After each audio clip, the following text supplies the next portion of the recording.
God, I'm lucky. I'm so lucky. I thought I was going to get you in I thought I was like small time and I was going to get you in the car again. But look I got you in a suit in front of the fireplace. We're fucking bald. Yeah, I'm not doing good. I'm not doing good at all because I'm filling in for a week at OAN. Are you familiar with OAN? No, tell me. It's like a news, it's like Fox News Light or whatever. They have like OAN, Newsmax. It's like a news organization, but it's an independent news organization. So, and of course, they've gotten in trouble for saying stuff about the election, and they got kicked off. They were on Verizon, they were on all the FiOS's, and they got kicked off that for talking about the election or whatever, even though it was the best election ever. I know we can't say much on YouTube, but I'm filling in for their primetime host this week. Yes, Dan Ball. So I'm going to San Diego for a week. And you would think it'd be a vacation. I'm tripping. How are you going to play that? I'm going to be dead serious. I'm going to have some goofy guests, but and I'm not really stressed about that. I'm excited to do that, but I'm going to be out of town for 5 nights. And then I got to have a cat. I got to have people come here and take care of my cats, my dogs. That's what I get stressed about. I'm excited to go there for a week. But I got to book a bunch of guests too. Yeah, this is awesome. But I'm so curious. Yeah, the cats are a serious issue that fires up your OCD, right? Yeah, a little bit. And my OCD's like basically gone away. I don't even really have that bad OCD, but I just know. Well, this is why. Let's label it something else. Your cat love. How about that? CL. Yeah, that is a little bit. And it's fun. I cannot forget about that. I cannot stop eating. Cannot stop. It is really bad. I haven't been I quit smoking weed. I don't drink alcohol. Congratulations. So I appreciate that, but I almost can't justify not eating cheese fries, not eating pizza, I've been eating these cinnamon rolls every day now. They're delicious. So I can't stop eating cinnamon rolls. What about, are you on the ground floor at your house? Do you share any walls with anyone? Are there any other, are you in a condo where you share walls with anyone? I'm in a duplex where I have the top half and somebody has the bottom half. Why? Oh, that's not good. Because I was going to say, you know what you need to get? What I do? I have this thing called an assault bike. Do you know what that is? Yeah, I know. I do need to do an assault bike. And I put headphones on and I just watch and I watch TV. So like prior to you coming on, I get on the assault bike for 20 minutes. I put the headphones on and I have my phone there and I take notes, but then I'm exercising. And then I drink a cup of coffee to kind of push away my hunger. No, 100%. I need to, I used to be too much masturbation will lead to hunger too, by the way. Is that really true? I think so. I don't jack off that much, but that's true. Jacking off makes you hungry. Don't you always like to just jerk off and then go eat something like a peanut butter sandwich with a glass of milk? I've heard that before, but I don't know if I do after I crank it. If I do go and immediately eat, I probably go to sleep usually. Oh well, that's good. Honestly, I'm just telling. if we're just speaking here, but I have heard that where something about the orgasm makes you hungry or something, or you want to go eat. I don't know. I'm curious how. So I'm making this first number up. The first time I met you, you had, let's say 6,000 YouTube subscribers. Then the second time we hung out, you had 142. Now you have, or maybe 100. Now you have like over 200. I want to say you're at 242 on your YouTube channel. And it's all, it's fucking hardcore satire, jackass. But by jackass, I don't mean you're a jackass. I mean referencing the comedy group. Yeah, the group. Hardcore with an intense activism component, and yet these people on a serious news show are like, "Hey, come anchor the show at OAN, One America News Network." Yeah, well, they like it because of all the stuff you named, because I have a lot of social media followers now, so it helps them a little bit. They have me on, so, obviously the show's a serious news show, but obviously I'm going to have a funny take on it, you know what I mean? So it's not do or die, I can't be myself type.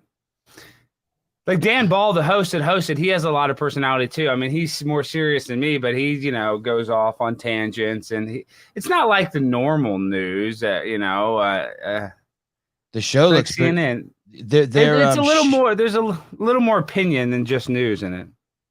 God, I'm so excited for you. This is fucking awesome. What did but that's not even a big deal. Yeah, dude, that's what I'm saying. The Blaze show, then my Blaze show starts October 3rd, and that's the other thing. Is so now, and this is between you, me, and all the people watching on the internet. So now I'm in the negotiation stages with the Blaze, and they already had me under a contract as a contributor, which I signed in February. So they have right of first refusal of any shows I do. And so we've been talking about this show for a while, for like now about 4 months. And it's about to finally happen. It's going to be a Pimp on a Blimp, the Primetime Alex Stein show. Is that what it's going to be called? The Primetime Alex Stein show, yeah. Oh no, not the Pimp on a Blimp. No, but that's a lot of the branding is Pimp on a Blimp. It actually looks really cool. I can't wait for that to release. But the thing about the Blaze, though, and I mean, there's only so much I can say, but I guess I can be honest, is dude, they want to take over a lot of they want to have full control over all my YouTube channels, which won the Conspiracy Castle. Well, but listen, won the Conspiracy Castle, I was going to take off YouTube anyway. It's just with the terms of services at any day, any time they could, give me a strike and take that channel down. So I almost feel like that was, if that'll always exist. I'll put it on Rumble, or Blaze wants to put it on their paywall. Like I'll always have it there, but it's just with terms of service on YouTube, they can change their terms of service and then retroactively give you a strike. So I feel like that show I kind of have to take off, but they want my Alex Stein channel, and I don't really want to give them that Alex Stein channel. What does that mean, give to them? Well, I mean, it'd basically be like they're in control over it. They're in control over the monetization and everything of it, even though they're going to pay me more than it gets monetized for. But let's say the channel blows up, obviously they're going to be paying me more monthly than I'm earning from it. And they're there's other payments. So they're paying me a lot more than I just earned from that one channel. You get it back when you leave there? Yeah, supposedly I do get it back. And what if they? It's like I'm leasing them. It's like I'm leasing them the channel. But the reason why I want to keep it separate is they don't want you to keep it separate, because then like, it kind of causes friction, because then you're trying to create content for this thing while we have you doing this. I do get that. Yeah, which that does make sense. But at the same time, they also are smart. The two start competing for your time, right? Your station and then the Blaze work. Yes, exactly. But you're not really obsessed with your YouTube either. Your YouTube's pretty casual. It's not like you're like, I work with this other guy, Andrew Hiller, or even myself, and we're like, we have to put something out every day. You're not obsessed with it like that. Yeah, and I kind of used to be, but I've slowed down ever since I used to be like nuts, where I had to do a stream or go live every day, and I'm gonna have to get like that again, because the Blaze show will be 4 days a week. So really and truly, I've been kind of purposely not streaming and doing my shows, which I don't know if that was, now looking back, if that's smart, because now I'm a little rusty. But I mean, I obviously can talk all day, but I purposely was not doing the show because I didn't want to risk getting strikes. Like with my small 3-minute stuff, I don't really have to worry because I can get it monetized and approved.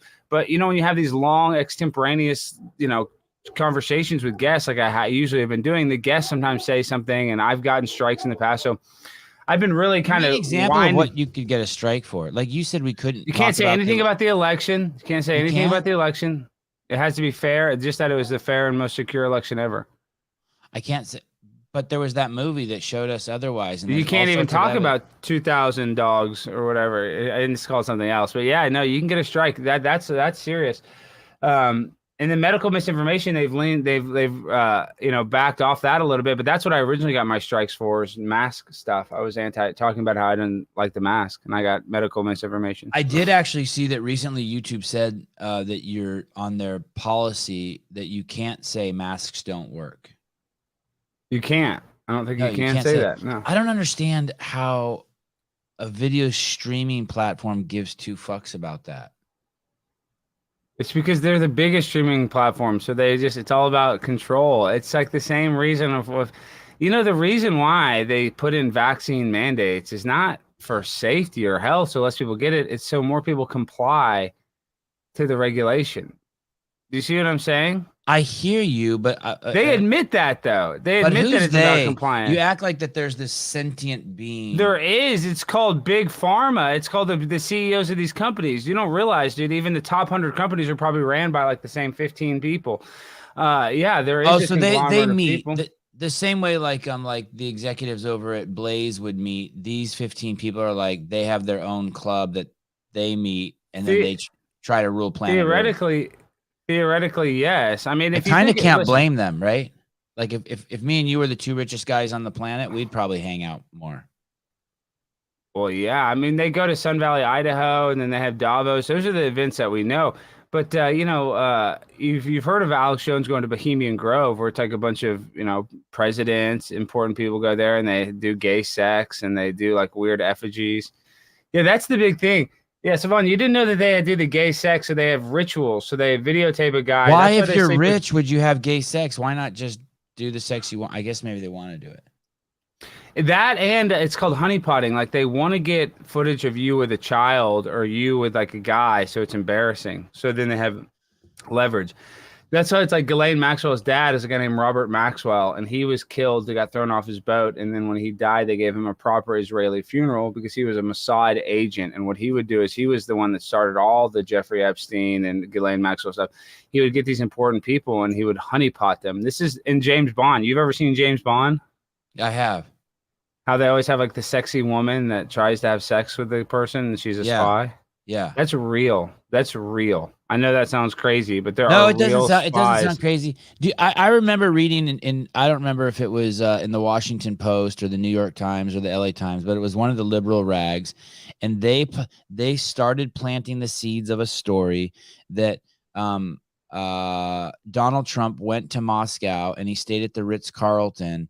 And he got peed on. That was all fake. Yeah. Yeah, and that was all fake. But isn't it amazing that the left came up with that idea that the newspapers were planting those seeds?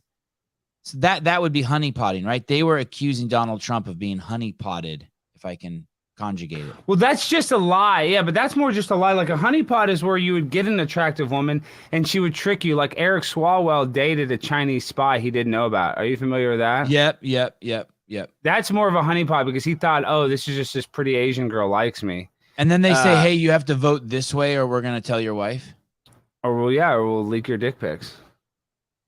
Wow. And that doesn't would seem you to do matter. it? If they had a picture of like a dildo up my butt, as a congressman, I'd probably do whatever I don't know that he did that. I'm just saying that's why they make you do those weird stuff.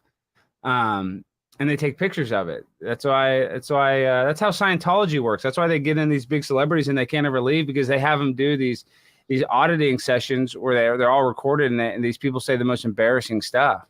I can't believe that if they have so many of those, one person's just not like, okay, fuck it. Yes, I watch midget porn. I'm guilty. But you have to know there's this, and then they out the undercover group. Well, that does happen. But then see, you got to look at, there's people like Seth Rich. Are you familiar with Seth Rich? No. Seth Rich, well, you really need to look up Seth Rich, but he worked for Bernie, and he was the one that leaked all the stuff about Hillary Clinton's emails. And, it's never confirmed, but he's supposedly the one that gave it to Julian Assange. Julian Assange leaked it. And Seth Rich was murdered outside of his place in Washington, D.C., supposedly robbed. But they didn't take his Rolex or his wallet. Seth Conrad Rich. Holy shit. Holy shit. Well, so this guy was just murdered. He was a huge American. He was a Democrat. He was a Bernie bro. And he was, robbed in front of his apartment, his phone, his wallet, and his expensive watch. They didn't take it. So there's a thing called the Clinton body count. The people that do blow the whistle, they get murdered. And you're actually, this is how it works. So Princess Diana, do you think that she just died in a car accident? Yeah. Or you think it was just all accidental? I just think that there were reporters chasing her and the rich dude got in a car accident. The dude died too, right? The rich guy? No. He lived. He did? What was his name? No. That was I'm talking about the guy in the front seat, the Secret Service agent. That was Dodi Fayed. But so this is what happened in that thing. She was supposedly pregnant with Dodi Fayed's kid, and Prince Philip. They didn't want that because that would be embarrassment to the monarchy. Because then the kids would be half brothers with some Muslim people that they wouldn't like that. So what happened was they said that they had to kill her, and that's how this works. Is the reason why they kill her in Paris, France, is when an American and a MI6 for UK, they have a thing called diplomatic immunity. So if they could commit a crime in a different country, they can actually commit the crime and get away with it. So that's why we have spies. That's why they'll go and they'll kill an American diplomat, or they killed an English, the Queen of England. The reason why they kill her in Paris is because they can use their MI6 agents to go commit a crime in Paris, and they have diplomatic immunity and they don't have to tell. That's like in all these spy stuffs. They do that all the time where they have an American person kill another American person in a foreign place. And that's what happened to her? Those weren't reporters chasing her? That was... Did you not hear how long it took her to get to? Dude, Google the story. It took her nearly an hour for them to get from the scene of the accident to a hospital, and they passed about 14 hospitals on the way to the one they went to. What the fuck? Look at people in the comments like know what you're talking about. Look at this lady. Over 100 people on the Clintons? Yes. How do you explain? Okay, so they have a daughter, right? What's her name? Chelsea? Chelsea, yeah. When do you tell a kid, there's something you need to know? Like, does she know? I don't know if you tell, but it's kind of like, I don't know. Like my dad never told me he owned a wine and cheese store. I just kind of knew. Yeah, well, that's what I was saying. It's like kind of the bail bond business. My dad kind of never like told me the bail bond business, but I mean, I guess he kind of did when I got into it. But I think he just kind of through osmosis but she was probably not near her parents that much. They were probably busy. She probably was always with a babysitter or a freaking Secret Service agent or something. But still, dude, I guarantee you Chelsea Clinton knows her mom is an evil bitch. And Heck was never killed either. They killed her because of the pedo movies she was working. That was weird. Did you see her where she got in that fire and then she lifted up out of the burn bag and they put her back in it? I did see that. And I was actually telling someone about that, and they thought I was they were telling me I was batshit crazy, and they're sitting right next to me, and I'm like, well, here's the video, and they refused to look at it. It was a person just like me and you talking.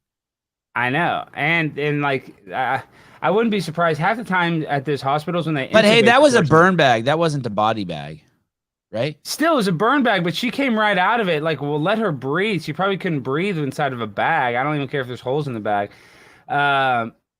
But I wouldn't be surprised they killed her trying to intubate her at the hospital. They don't... half those people at the hospital, if you go to the hospital, you're screwed. They're all nurses from some other city. They don't know. They don't care. They're just trying to...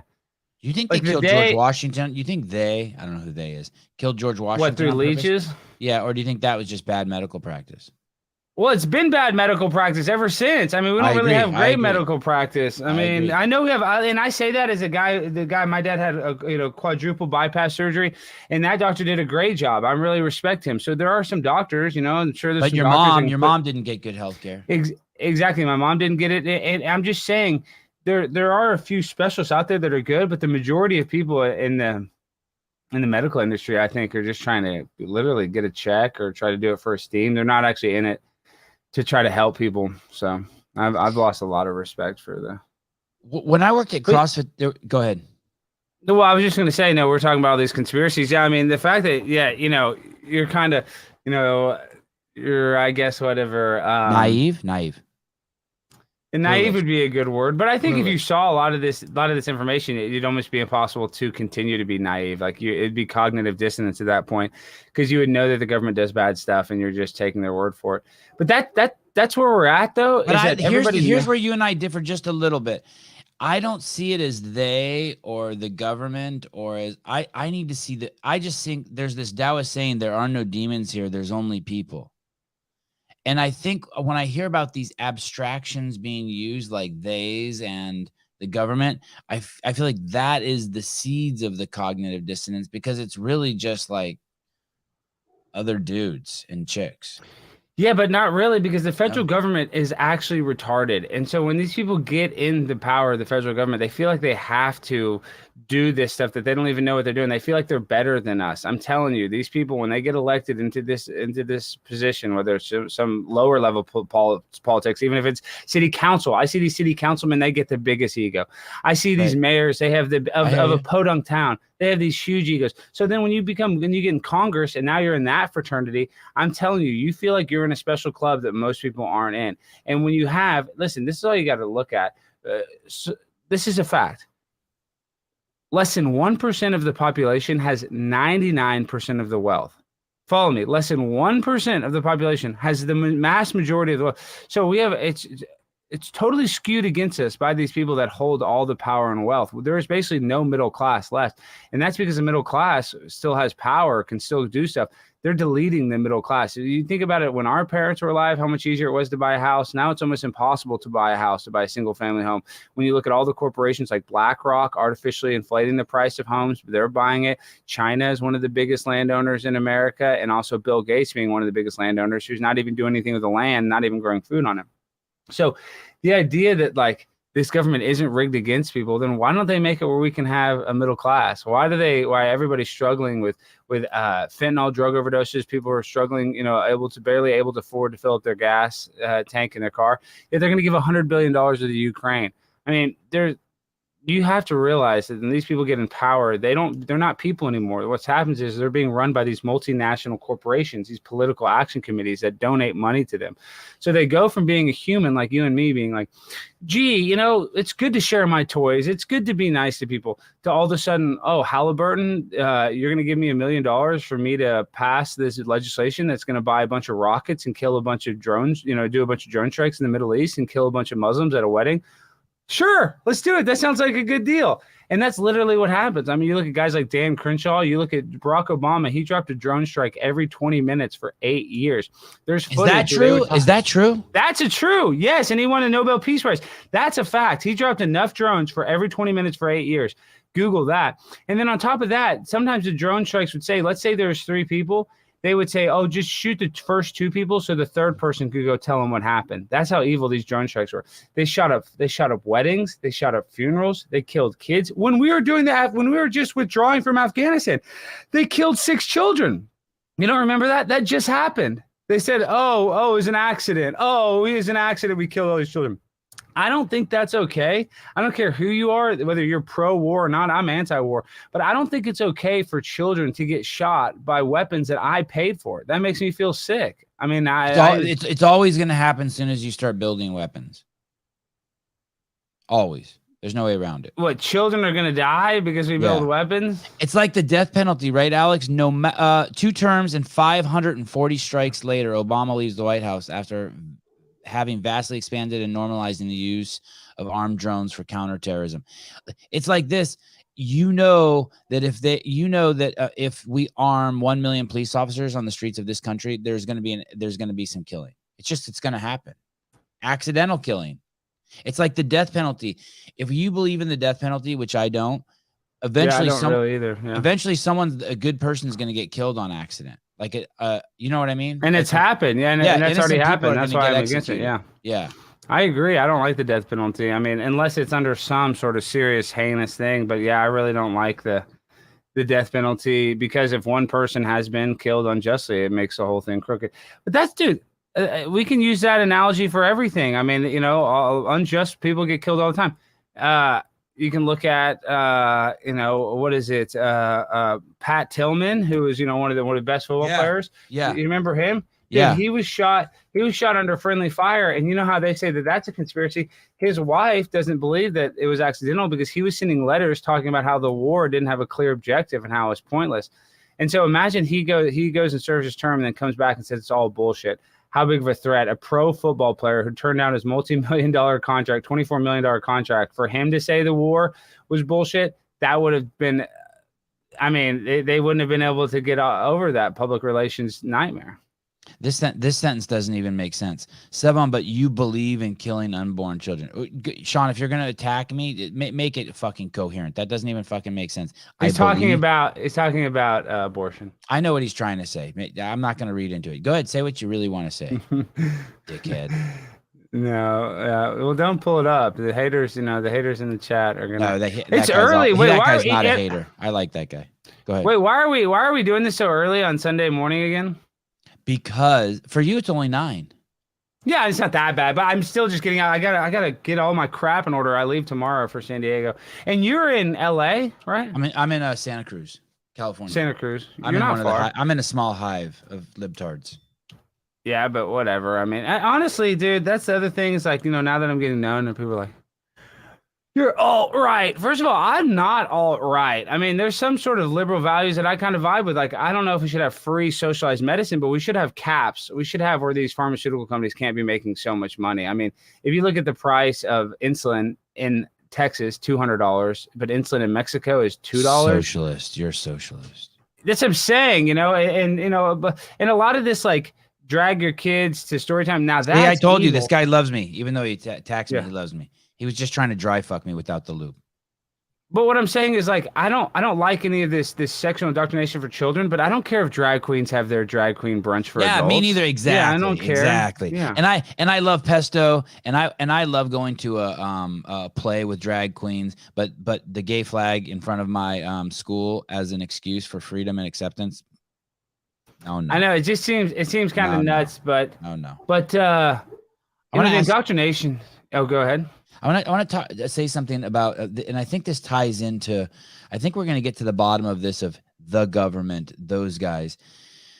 When I worked for CrossFit Inc., Greg Glassman would always say, I will, and he was, the foundation of CrossFit is nutrition and then movement to increase, to let your DNA express itself in the greatest way fucking possible. So at 50, you fucking look like me, like a fucking little Armenian god, little dwarf god. And what's so funny? He said that he would, I think that's a thing. Sorry, go ahead. He said that, you should Google pimp on a blimp too, Caleb. Caleb. Sorry, I'm changing your name, Caleb, to Caleb. I think it's more inclusive. He said that he would accept sponsorships from Marlboro, Coca-Cola, anybody, but no matter what, he'll keep telling the truth. So if Marlboro wants to sponsor us, he's going to say, hey, if you touch these, you're a fucking idiot. If Coca-Cola sponsors us, he just doesn't want to be gagged. And when this coffee company, Paper Street Coffee, sponsored me, I said, hey, I don't drink your fucking coffee. And they're like, I don't care. I love your show. I go, what if I talk shit about your coffee? They're like, I don't care. I just want to give you money to let you keep talking. I'm like, well, fuck. Well, so that's what you're saying. You're saying people get paid and then they turn into whores and they'll defend and stand for anything, which brings me to this douchebag. And I feel bad calling him a douchebag, but that's what Dave Portnoy basically admits. He definitely admits that. He admits that he was bought off to not tell the truth anymore. He says that he's an employee now of his own company. Say that again? Yeah, he admits that he's an employee now of his own company that he started. So, listen, he did a great thing, started a great deal, and I know he helped out a lot of people with those restaurant, but, I also use it as a tax write-off. But neither here nor there. But the problem with Dave Portnoy is that he's so out of touch with reality. He started it off as this Barstool thing for Stoolies, it was like made for the common man by the common man. And then when he was arguing with me after he uninvited me on his podcast, he's like, "Oh, I'll sleep well." You were invited and then uninvited? Tell me that story. Yes. So him and I had beef, right?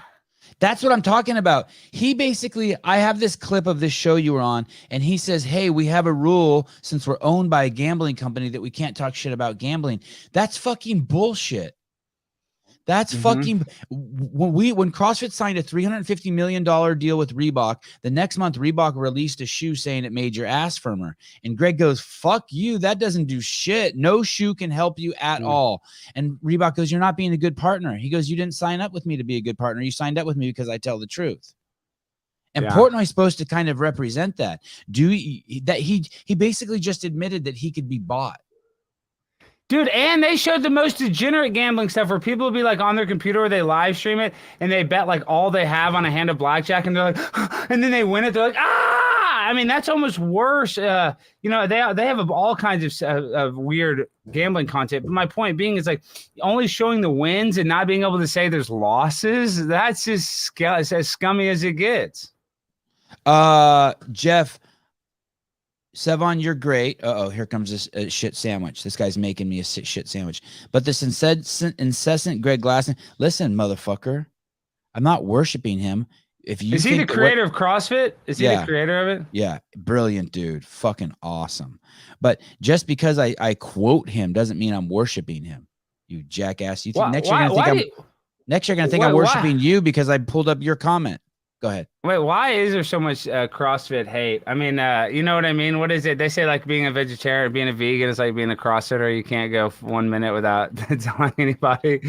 It's the ultimate expression of personal accountability and personal responsibility. It's when you decide that you are going to basically take care of I get why it's good. So that's why people hate it. It scares the shit out of them. Scares the shit. And it is hard. Them. And doing pull-ups is hard. Doing like that stuff right there, it's hard. It's not easy. I think that's why people are nervous. They see all those people, doing it. They don't want to. Jeff brings up a good point. Does someone understand that Portnoy now works for a publicly traded company? So basically, I guess if someone could argue that they were attacking their own company, that would be going against their fiduciary duty. But he's 80. That Barstool Sports is 95% comedy, isn't it? I mean, everything is just a shtick on there. Well, now it's like a gaming thing, and they have some of them like lowest form content, all about drugs, literally about cocaine, talking about taking mushrooms and acid. But if you say that you went to Vegas and lost all your money, that's too far. That's way too edgy. Is it weird that just some random dude like you living in a fucking condo in Texas fucking like basically walked over to his table and flipped it upside down on accident? You weren't even trying to fuck with him, right? I mean, Not really. You weren't trying to like unravel his whole shit, and now like everyone's on your side. Yeah, I know, but he's turned the narrative because there's an employee that I've known for 15 years that's just friendly with me. Him and I aren't even like that tight, but instead of having me on his podcast, he uninvited me and then had this guy on to like ask about me. And that guy said that, he called me. And so now Dave Portnoy's been threatening to fire this guy because he called me on the phone and they're all calling him a traitor and all this stuff. And so I've gone kind of radio silent because I don't want my friend to lose his job. Honestly. But it's all shtick, isn't it? It's all shtick, isn't it? Well, he's kind of sticking with his friend, but it's also a little bit not shtick because the guy didn't lose his job, but he got reassigned, and that's what the Dave Portnoy does. He kind of acts like a shtick, but he's actually mad. You know what I mean? That's where you kind of mix the reality and fiction, and it kind of all becomes one. Like what Kanye's having some outbursts. Well, like if there's a narrative in the office that he's trolling Ben Mintz, that he's mad at Ben Mintz, and like all the other sycophants hop on Dave's side, and they do treat Ben Mintz bad, even if it is a joke. That makes sense. Who's Ben Mintz? Is that your buddy? Is that your friend? Your phone friend? That's my friend. Yeah. So, but it's like a fraternity or something, It's like unwritten rules can become a reality, kind of. Good morning, gentlemen. Thank you, Mr. Olson. Good morning. He thinks we're gentlemen. That's awesome. I'll take it. The facade is complete. So I'll be in freaking San Diego for the next week. I was thinking about maybe hopping across the border and going to Tijuana, but I don't know if I'll have time. Have you spent much time in Tijuana? Just driving through. It's not really my cup of tea. I think once or twice I've walked over. What interest do you have in doing that? I don't know. It'd just be kind of funny to make some content in Tijuana. I feel like, Would you take a bodyguard? I probably should. I'd probably have to take at least a cameraman with me just to. Not that it would keep us safe. Not that, I'm my own bodyguard, but I think if I can maybe get in front of some guys asking some funny questions. I mean, not a lot of people speak English, but maybe in Tijuana more people speak English. I don't know. The order of events of Portnoy was you made a video, had nothing to do with Barstool Sport. Like, I mean, you didn't ask them to post it. They posted it. Chad Ochocinco posted it, the NFL football player, and I think that's what one of them hearing their story, like, we saw Ochocinco posted and had 1 million views, so we reposted it, not even watching the whole thing, because I guess they probably thought, Chad Ochocinco's, popular sports figure, their sports. They saw it was doing well on his page, so like, well, I'm sure it'll do well on a similar audience that we have. And then they posted it, and then Dave got mad because it was satire making fun of gambling. Mm-hmm. And then you kind of got drug into it. Then you told him basically, hey, you're a pussy for pulling it down. Yeah, I was like, for a company that's accused, their owner, and I just said accused of some heinous accusations. I didn't say what the accusations were. I was actually trying to be vague on purpose, not really trying to rock the boat too much. And he saw that, and dude, he was like, F Alex Stein, I wish for his demise. And then Dan Crenshaw retweeted that. Dan Crenshaw retweeted Dave Portnoy's unsolicited hate with my profile, thinking that he's gonna David Portnoy thought that he would like rally the troops and they'd all come after me, but he didn't realize it kind of happened the opposite. And then all of a sudden, all these people started talking crap on his page about him. And so, why did Dan yeah. Crenshaw get involved? Because you fucking railed him a few times? Yeah, because Crenshaw hates me, hates my guts. And that's another thing's weird, dude. Now that I'm a public figure, and I'm not famous or anything, but I'm a public figure. I'm gone after AOC. I'm going back to DC, at the end of September. I'm kind of nervous about that. Just like I hope the Capitol Police or somebody don't arrest me, because now that they know who I am. But yeah, I got in Crenshaw's face, and so Crenshaw, he calls me a Bernie bro because I don't like war. Like, oh, he can't be conservative because he's anti-war, which obviously. I fucking hate this guy and will now actively root for his demise. Wow. I know, dude. And then a sitting congressman retweeted that. Dude, there's congressmen that are rooting for my demise. Sevan, what the fuck? It doesn't even, how is that? Oh, man. Dan Crenshaw. Wow, what an asshole. Yeah, he is an asshole. Why do they even? It's crazy that they even tag you. Why would they give you that attention? Is that why all your shit's exploding? They're trying to hate on you and your shit's exploding? I guess. Yeah, I don't know why. And Dan Crenshaw did a similar tweet where he tweeted me in my name like that. That gave me a lot of followers. I don't know. They want the smoke. They want to get in the mud with a pig like me, which is fine. I mean, I don't have anything else to do. I can get in the mud. I can mud wrestle you guys. But yeah, I don't know why they're even giving me that clout. I appreciate it. I do appreciate it. But I got to keep doing what I'm doing, being myself. Because that's with the Dave Portnoy thing. I wasn't even really trying to start any beef. I was really just calling out what happened. And it really turned into an L on his part. And then when he invited you on the podcast, was it after that? Well, it was like right after. It was right after the I did the quote tweet that blew up, and he wished for my demise. And then he wanted to talk it out on the podcast with you. Yeah, the next day. And then about an hour later, he's like, no, you're too political. I don't like political guys like you. And then like 3 days later, he's like, the Biden speech was like Hitler. He goes, nobody wants to be political. And there was a time in the 90s where Bill Clinton was getting BJs in the Oval Office, and probably up until Barack Obama and even during George Bush, you didn't have to be political. But towards the end of Obama's reign, like his 8 years, you almost identity politics became so much different than I remember, at least when I was young. You used to be able to kind of like not have to talk about politics because it wasn't your whole identity in the 90s and during the George Bush era, because there's a lot of people that are anti-George Bush, and I think even the George Bush people got it. Like it wasn't as divisive. Now it's like with the identity politics, I mean, it is so divided. You know what I think the 2 points are? You know why? When you start attacking people's kids, when you start making it that a 12-year-old can go to school and make decisions without their parents, and that falls into the political arena, everyone who has a kid is now invested, right? Like I'd love to see all these fucking people who think it's okay for their daughters to come home one day with their breasts removed. Oh, we just decided I'm 12 and I can legally now just make a decision at school, and they drove me over to the hospital. You have to get involved. You absolutely have to. Once they got the kids involved, you absolutely have to. And then the same with the workplace. Once the workplace became a place of okay racism and sexism, and then I mean, it's open season on it's open season on God, on Whitey, I want to say. Yeah. Affirmative action has turned into just open season on Whitey. Hunting season. Yeah, it is. It is. And like people that on the left, that always scream racism, they're the ones that make everything about color and race and sex.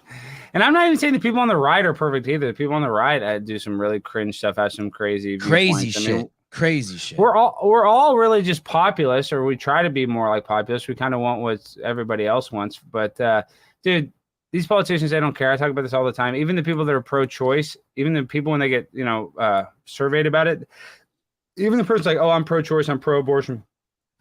That person will still say that they believe there should be a limit to when the abortion should happen. It's like 90% of people that are surveyed, they say, oh, well, not in the third trimester, not after 25 weeks or whatever.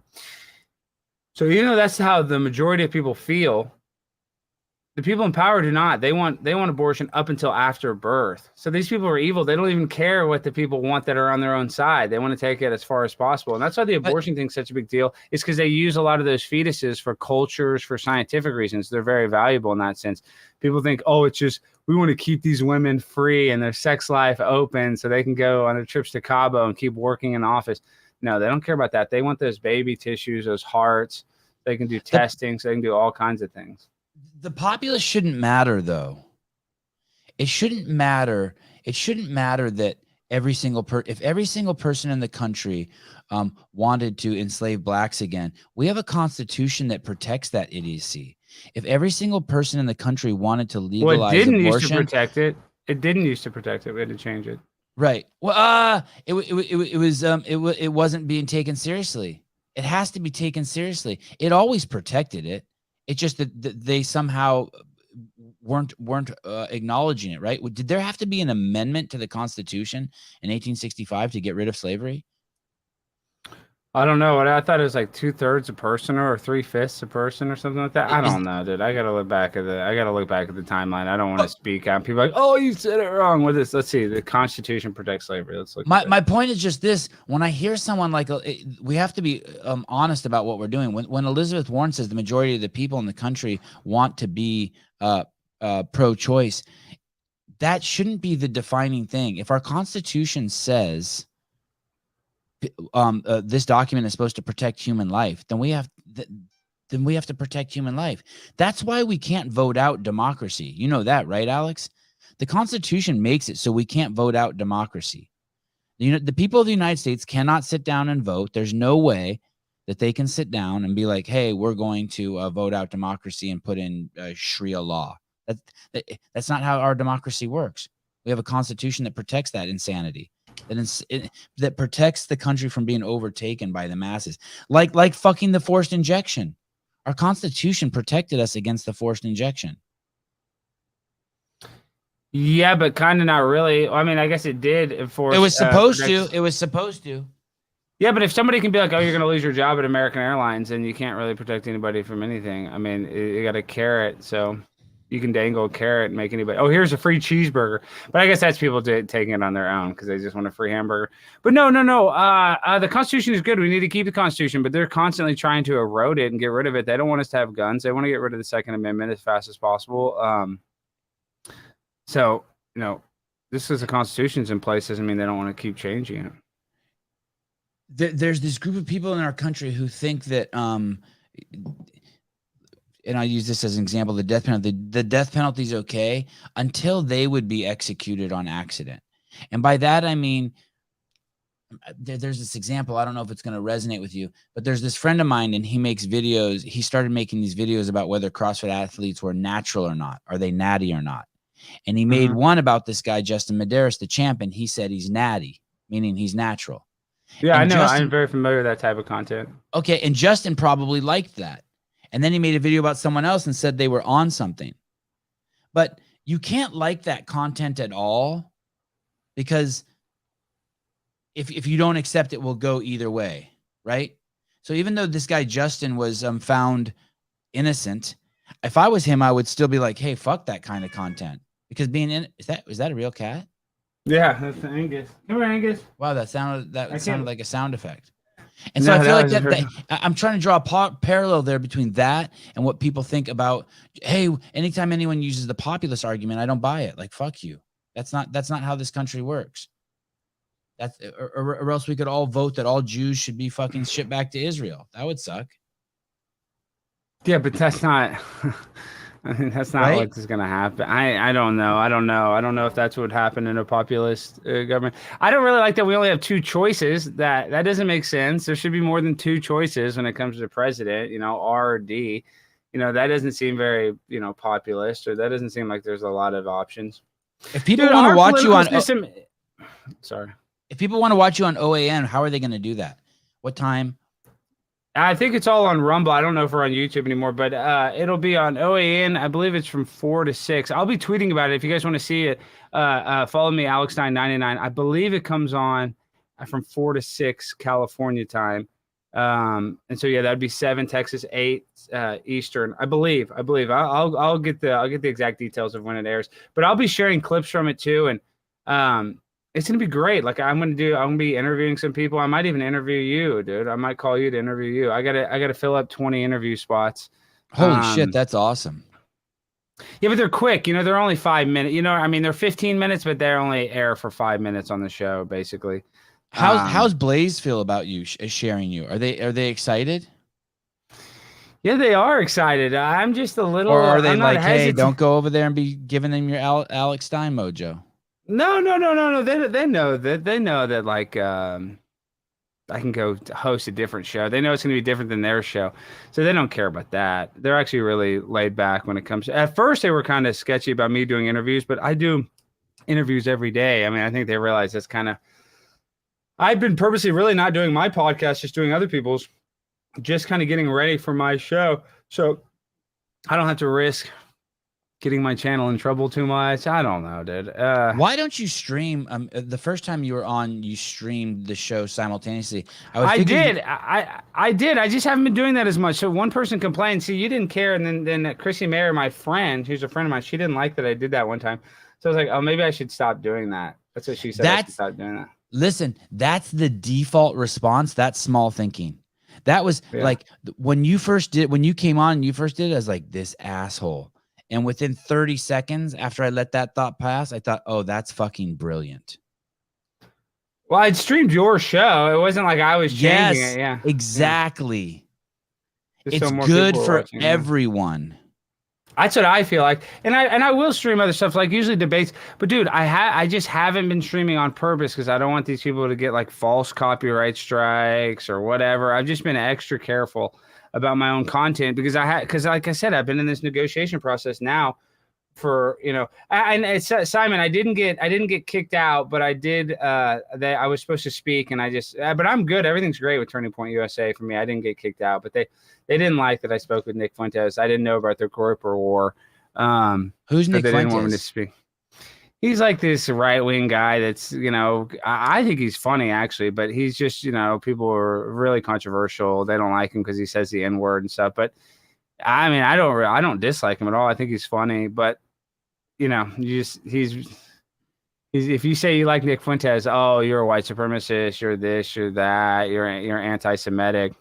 He's like me, except way more popular. So, would Primetime 99 ever run for office? Yes, I will. I'm probably going to have to run for office. I think there's no choice. I don't think they've left me any choice. And now hopefully I can just keep growing so I can actually run for a big office like Congress or senator. And then they'd be toast. Dude, if they put me up on Capitol Hill, a pimp on a blimp, I mean, I would be going insane, dude. They would not know the whole landscape of politics would change until they killed me. The CIA would have to kill me. Hey, what was it like seeing AOC in public? She's hot, dude. She's hot. And I'm about to see her.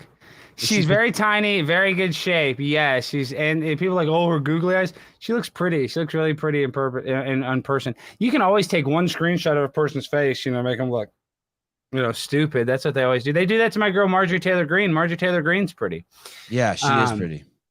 I mean, she's not AOC fine, but AOC's like fine, dude. She's like a 9 or a 10. And I'm not saying that just to be like, oh, for shtick because you like her or whatever. She's actually in good shape. Has a great butt, great body, great breath. I mean, just whatever. I mean, I don't want to be too perverted, even though I don't care that much, but she has all of the assets that would deem if it was a woman just you attractive. And her trapped on an island somewhere, you would procreate with her in a second. Yes, I would procreate with her if there's a billion other people around. Yeah, I'm procreating. I'm a procreation pimp if we have to. Do you think if it's our job to bring back the human race, I'm humping. When she told that story, it's next to a video that you can actually watch, and her story doesn't match the video at all. She says you approached her, and yet she came back to talk to you. She says she felt threatened by you, and yet she came back and talked to you.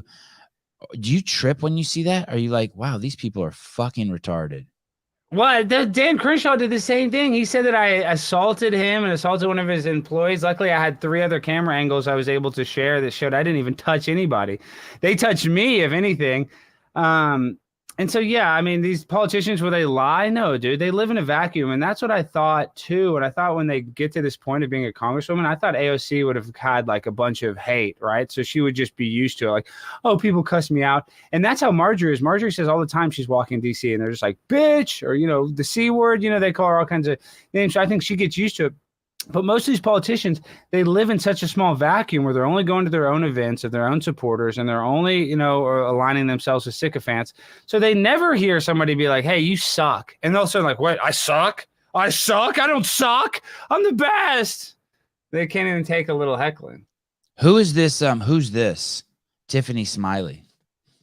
Do we know who that is? No, she's running for Senate. She might be fine. Let me look her up. We can look her up. I bet you Caleb will pull her up here. And that's the other thing is, dude. When I sit there for like an hour, I don't even know half the congressmen are women, honestly. Oh yeah, she's pretty. She looks pretty. But I'm saying there's so many congressmen that you don't even know, senators. You don't even have any idea who they are. It's funny, but then you have a few like AOC, MTG. Like Ted Cruz is a senator, but he's famous. There's only a few that are actually famous where you're like, oh, I know that guy. When they're all known to somebody, but they're all not known to the pop culture. When you called her a big booty Latina and you heard that come out of your mouth, were you even shocked? Were you like, oh shit? No, I was planning that, dude. Oh, you were planning that? Yes, dude. I had talked about that on the Blaze the day before. I was like, if I see her, I'm going to call her Big Booty Latina, because there's a viral video and photo, whatever you want to call it, where she was eating at a cafe in Miami on the sidewalk with no masks. And this is during like the height of the pandemic. And obviously, I don't think you need to wear a mask while you're eating outside of the cafe. But all these people were trolling her like, oh, she's so masked out. Why is she at a cafe in Miami this is like the height of the pandemic. And then there was a picture of her with Riley, her fiance, that same thing, and he's wearing a Birkenstock sandal, and his like toes look kind of gross because nobody's toes look that nice, and everybody's like, oh my god, look at his nasty feet, and then they were like, oh, she's so much hotter than him, why would she be with this gross guy? And then she proceeded to say, oh, that's the reason why the Republicans hate me, because they all want to date me. And I don't know, did you ever hear that? That's right. She's like, the only reason they don't like me is they want to date me. So in my mind, when I first heard that, I was like, if I ever see AOC, I'm going to try to date her. I had that idea. I remember when I first saw it, I was like, oh, I'm going to sexualize her. I'm going to be like, damn, girl, you're so sexy. And that's what I did. And the one time it's ever happened, like out in the open where she got sexualized, dude, she lost it. She made 10 Instagram videos talking about it. Really? She made 10 videos? She made 10 complaining about it. And you didn't see the one where it's like reverse and I'm waving at her? That's the most legendary one where she's like, this guy just sexually harassed me. And she's in reverse camera mode. And she shows me and I'm just waving like a total goofball tourist, which I am a tourist. I had just gotten off the plane and like put my bag down at the hotel and just walked to the Capitol to kind of check it out to see how close I could get. And little did I know I was going to run into my girlfriend, AOC. Total accident? That was a total. I mean, I was on the steps of the Capitol, but I was just lucky that she walked by at that time. I mean, I got Adam Kinzinger. I got some other Jamal Blowman or whatever. Bowman. He was there. Jamal Blowman. That's a tough name. Yeah, I think it's Bowman, but he can blow me. Not really, but you know what I mean. He's part of the squad. So these politicians are really. You can go to the Capitol. You can get access to them. You can call them. Or whatever you want, freedom of speech. I know you can't threaten them. You can't impede them on their way to a vote. Now, that is a federal crime.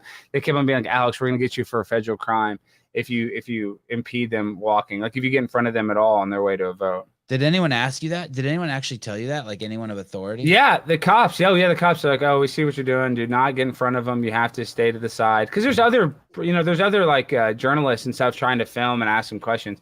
I just, with the AOC thing, I got in front of the TMZ guy. I got in front of all of them because I want to get AOC. And all of them want to get AOC. Like there's paparazzi out there. And AOC is the one they like to get. They like to get the conservative ones too, like Lauren Boebert and Matt Gaetz, but they want to get AOC. She's like the creme de la creme person to get a picture of on the Capitol. What do you know about her and her boyfriend? What's the deal? They're engaged. I mean, I don't know. Their vibes are weird. What, is he rich? I know he's like helped her with her campaign. I just think she likes him because he's probably pussy whipped. just a beta dude just worshiping her? She's probably got a lot of dudes who worship her though. Yeah, I know, but she found the right one. He probably does whatever, the laundry, or cleans up the dog poop, does whatever she needs him to do, and she probably likes being the boss, I'm guessing, because he didn't say, he was right there. He walked right by, didn't say a word, didn't even look at me. He was there when you saw her? Yes, he was right there, and I said big booty Latina, and he didn't turn around to do anything. Wow. Yeah, It was a total cuckold moment. Yeah. Wow. Yeah. Oh, yeah. shit. Here, watch this video. Can you see him in it? Yeah. AOC, my favorite big booty Latina. I love you, AOC. You're my favorite. Okay, you'll see. That's him in the hat. She's still beautiful. And then walking the dog. Very beautiful in that dress. That's him right there. Very sexy. Pause it. Look at that booty on. That's him. Why do they have their dog at the fucking Capitol building? And notice how she has her mask on. None of them do, because they have TMZ there. She's just doing it for a photo shoot. She still has her mask on outside. None of the people she's with have theirs on though. I can't believe. And she took it off immediately. I can't believe her boyfriend doesn't say anything to her. Yeah, that's a really nice body. Yes, he's in good shape. Yes. Could that dress be any tighter?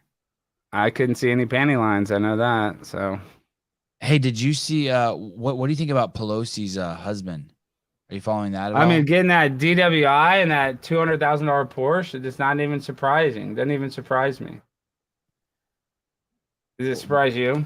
No. I mean, everyone, no, not at all. It just seems like that there's so much more to this story than what we're being told. For sure. Yeah, for sure. And like they give us a little. It took him forever for us to get the body cam footage, but like he was so drunk he couldn't even stand on one foot and all that stuff. I mean, he's in wine country in Napa. They're probably drunk all the time. Him and Gavin Newsom, and I think that's her nephew is Gavin Newsom. So that's their culture, It's like smoking weed. They probably don't smoke weed, or I think he might have had weed. Or supposedly they said there's a rumor of that, but who knows? Did you see her? Did you see her when you were there? No, Nancy. No, I'd love to see Nancy. God, I'd love to see that interaction. I know. Can I be like, let me get some milk from those, tater tots you got on your chest? Could you imagine? You see this picture of her big boobs in Italy? I might be like, take me to Italy with those big titties of yours. That'd be nice. In the bathing suit, I think she's been notorious for that forever. It's a shame that it took so long to come out. Oh, that she does illegal business dealings, and sells us out to foreign countries, yeah. Well, that too. Hey, what about the monkeypox thing? Wasn't that pretty obvious to you when the first study came out and it said it was 98% gay men in all 16 countries where there was monkeypox? You're like, well, I'm not getting that. Yeah, I mean, I'm not too worried about it. Like, I remember telling them. I keep on saying using they and them, but I remember in 8th grade sex ed. Which I think that's probably about the right time to learn it. They showed you the book of all the STDs, but they did say you can't get an STD from a toilet seat. Do you remember that? Yep. That was like a big thing. They're like, do not worry about a toilet seat. So I guess that's my point. Like, as long as I can't get it from a toilet seat from these guys, no, I don't have any threat. I'm not too worried about it. Do you use ass gaskets? I don't use ass gaskets. No, I don't. I go straight. I raw dog the toilet seat. Yeah, me too. I'm an insane person. I usually wipe it off though.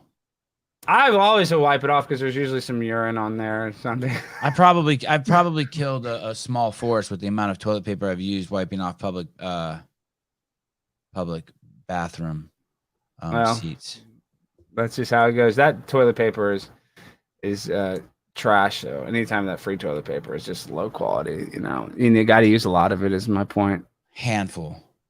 What's next? So Blaze, OAN, Dave Portnoy, AOC. What is there anything else brewing? Like, is any part of you like, holy fuck, I've kind of figured out this machine on how to keep the limelight on me? Is there anyone else? No, I haven't figured it out. It's actually kind of a lot of pressure. I feel like now I have more pressure. Like when I go to DC, I got to cause more drama. When I go to San Diego, I feel like I got to go down there and create some content, which I like. I do. So it's pressure. It's like good pressure because I like to create stuff and I like to do crazy stuff. But at the same time, no, it is a little pressure that I've, had some viral success this past year. It's like, how do I keep it going? Who do I get an argument with next? And I don't want to just argue with everybody, but it's inevitable at this point that there's going to be somebody out there that disagrees with me that I'm going to argue with on the internet. So And that interview you did with those, were those two homeless people, the ones that met and yeah, had in sex? Austin, yeah, Yeah. that was nuts. Yeah, they're homeless people just that lived at Barton Springs, trading pizza for pussy. No, that was real. That was insane. So that guy was hanging out at a dumpster that he knows where the pizza's thrown away. He got the pizza and he took it to her, and then he had sex with that girl. Yes, and no condom, and he's coming in her. That's where we're at, dude. That's where in the world. That's just how crazy, and that's what my show is going to feature. That interview went a little long, but I'm going to have to do like a lot of interviews like that and showcase it on the show. So it'll be like an hour and a half live show, but I want to have a lot of clips of me showing, you know, all my kind of weird interviews and weird stuff like that. And what was that event you were at where that was being done? It was just a meet and greet I was doing with the InfoWars guy in Austin. You had a little over 100 people there. And yeah, this is Wait, you got on the mute. InfoWars guy. That's what's his name? That's Alex. Owen Schroyer, but Alex Jones wasn't a part of it, but Owen Schroyer was, and Harrison Smith. So. And so, is this just a park where all the homeless people hang out? And so you went there? Yeah, well, no, it's Barton Springs, so it's like this really cool spring of like this fresh water. So there's like there happens to be a lot of families, all kinds of people that hang out there because it's like really cold water. So like there's like a hippie side where like the homeless people go because you can pay to go to the Barton Springs, or there's like the free side, and the free side has it's wild. There's people doing every kind of drug, every kind of. Was any part of you aroused when you were watching this? No, I was worried I was going to get monkeypox. Sevan, all that CrossFit and you can't even hold an air squat over a toilet. I'm only 5'5". Alex could do that. But I don't do that. Speaking of air squatting, I'm about to go air squat myself. Okay, so we got to wrap things up. Let me ask you this. What about the TRT? You abandoned it. I haven't taken it. No, I'm afraid to take it because my hairline's already receding. What if I receded more, dude? I'd be toast. Understood. Stay in contact with your local doctor. All right. Well, thank you for coming on. You're a good dude. We'll do it again soon. I'm pumped. I'm pumped for you. I'm on the grind. Peace and love. Take care of your cat. Congratulations on the AOC contract in San Diego. OAN. AOC. Peace and love, buddy. See ya.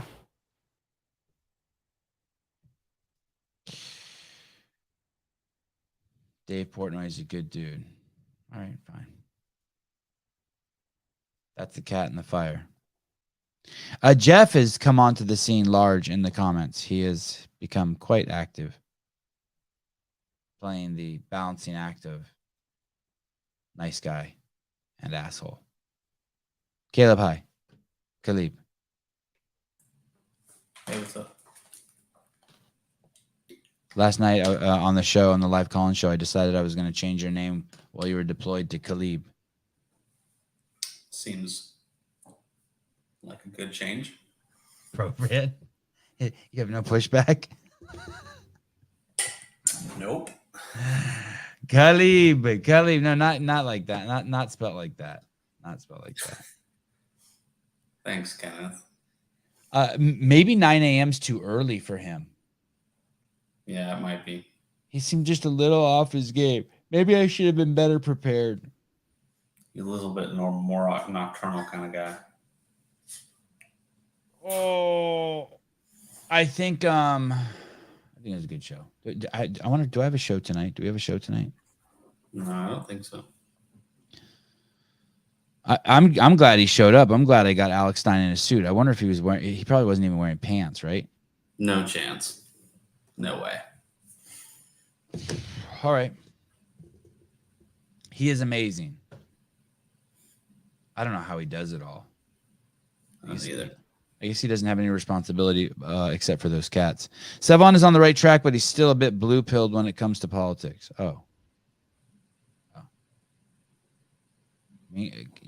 Let me translate that for you. He thinks rationally and still asks questions and doesn't accept they and them and governments as a sentient being.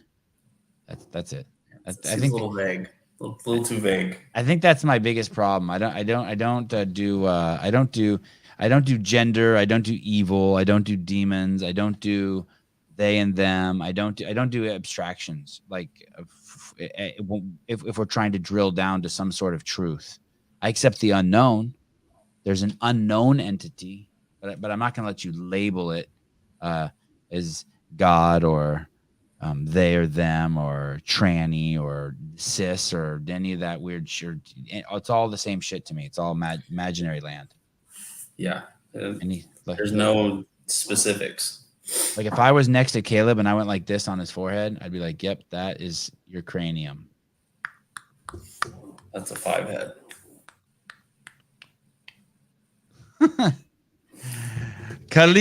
Cabal. No, not Cabal. Khalib. Oh, yeah, the Cabal. That kind of shit. Yeah. Simon, he only started to wake up a few years ago. He admits it, a lot to learn. Oh, below me. You fucking assholes. Go get on your horse somewhere else. This is my show. I get on my own horse. Plus, it sounds like it's from the way Alex Stein talks. If I wake up anymore and I say that shit on here, they're going to just kick me off. That's what he makes it sound, right? Yeah, I'm not sure I understand. Like, I haven't watched a ton of his stuff, but how can he really get away with it? I guess he's also moved to different platforms.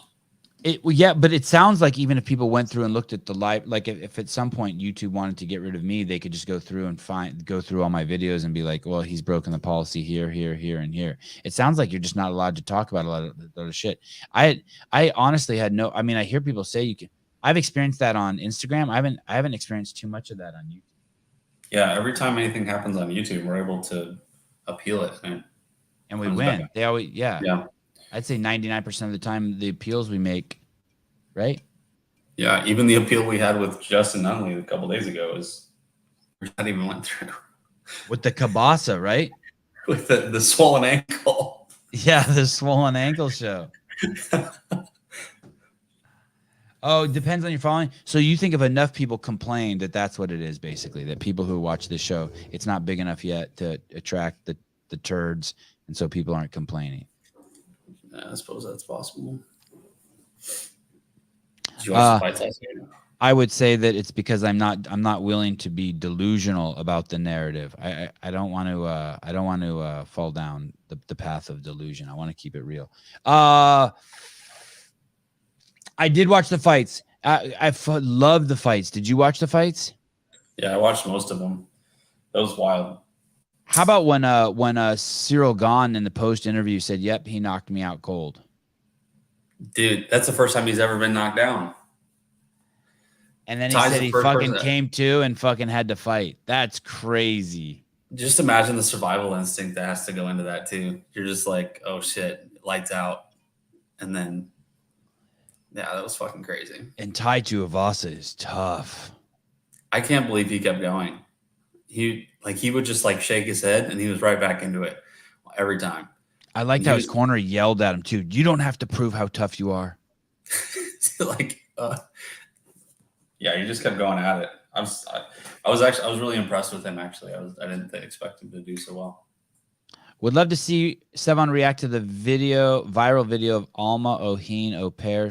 Critical race theory is meant to prevent any immigrant from thought like this. He speaks rationally as a patriot against Biden's divisive speech.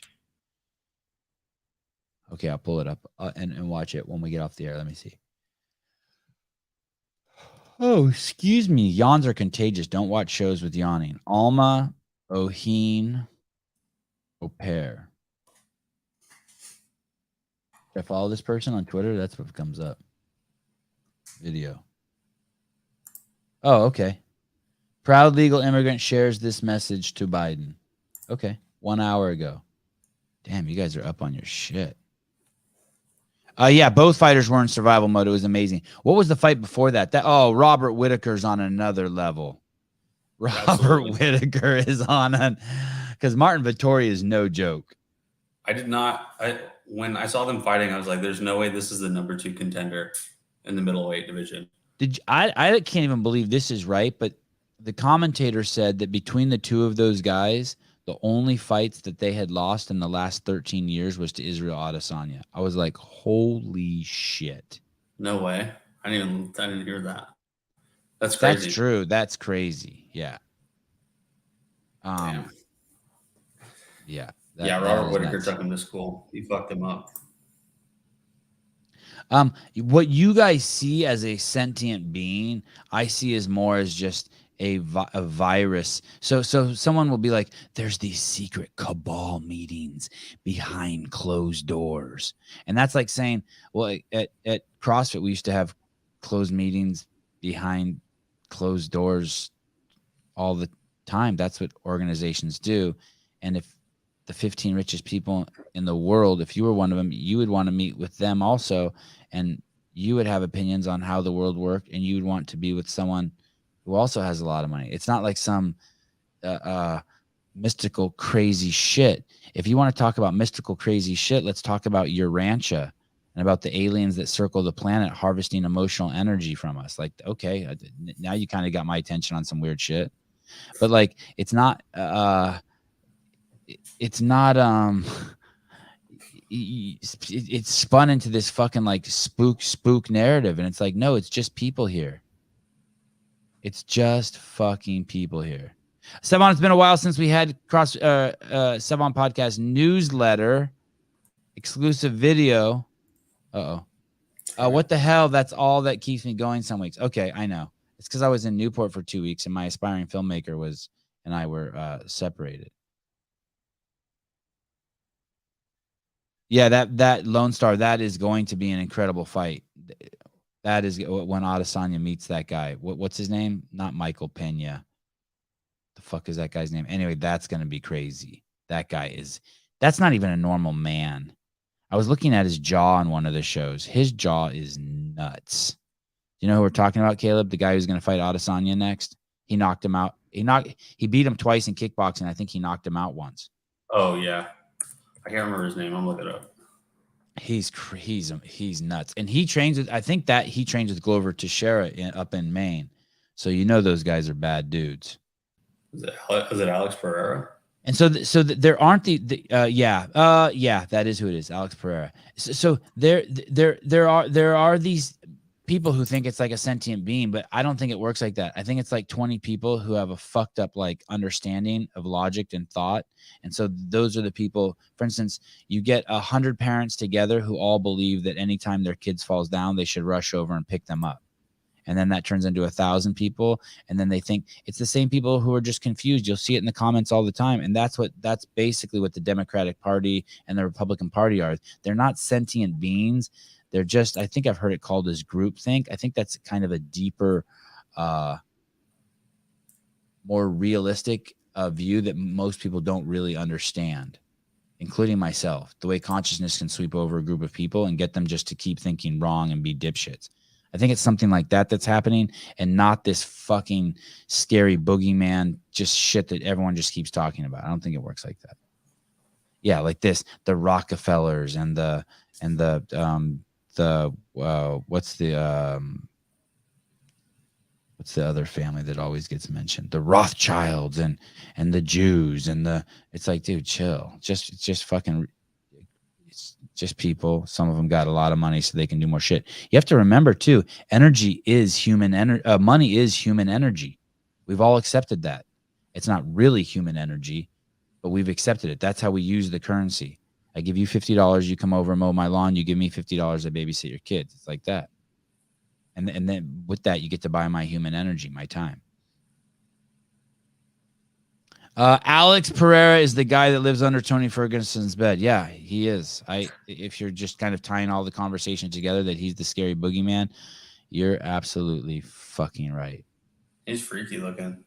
He's 6'4". Dude, you wait till you see his jawline. His head is massive. Yeah, he's huge. Sevan, what do you think about Hiller going on the juice? I'm excited to see it. Anytime anyone gets on any like medication, who I care about, who's my friend, I like. Really? But everyone I know, not one person who's gotten on TRT. I've never heard anyone get on TRT and be like, I wish I wouldn't have done it. I think I know some people who've gotten on some other shit and wish they wouldn't have done it. Yeah, that guy's, look at that. He's a terrifying. savage. Yeah. What's his name again? Alex Pereira? Yeah. Whew, he's fucking gnarly. They say he's the hardest kicker in the UFC too. I mean, who's they? I don't know, but I just every time everyone talks about him, they say getting kicked by him is like getting hit with a piece of mahogany. He walks around at 230. Are you kidding me? What the fuck? So that dude's going to drop down to 185. That's nuts. I emailed California Hormones. I'm going to do it. You're already juiced up. I had my levels tested recently. My T for a woman age 12. It's supposed to be 80 to 112. That's what my T is too. It's the 12-year-old girls also.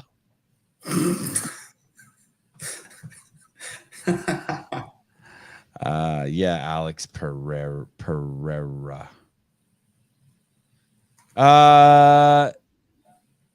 Nice, Denise.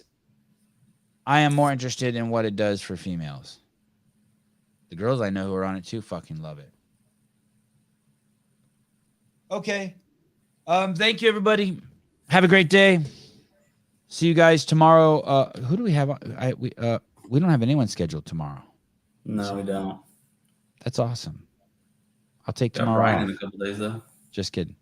I will not take tomorrow. Yeah. I see.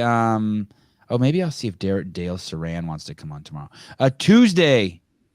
Top 30 men of all time with Brian Friend.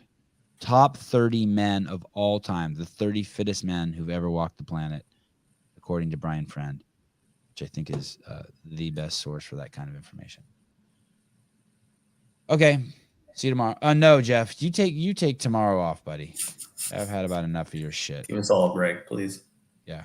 What do you mean? Are you on the list? Yeah, you're on the fucking list. Of course you're on the list. You're on a list, Jeff. Yeah.